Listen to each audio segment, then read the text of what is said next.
Just want to say a big shout out to Vanessa, who ordered 3 of our oatmeal supply soaps.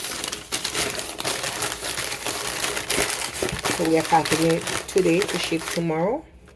Not only did she order 3 oatmeal supply soaps, she ordered 2 wickless candles also.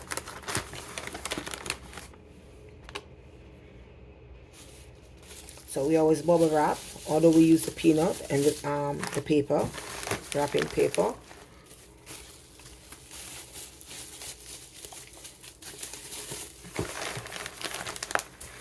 Then we put our care card on top. Then we'll put our business card, which also have a thank you on the back.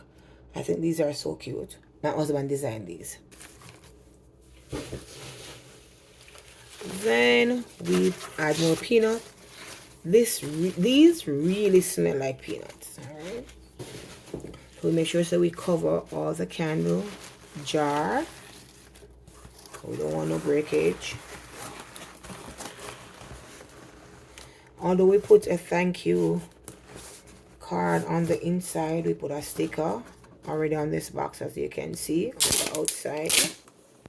Then we tape. Then our final thing is to put a Scented Flames and Craft sticker on the outside also. Then you repackage these boxes. You put these boxes in another box to ship off. So see, I just want to say thank you, Vanessa.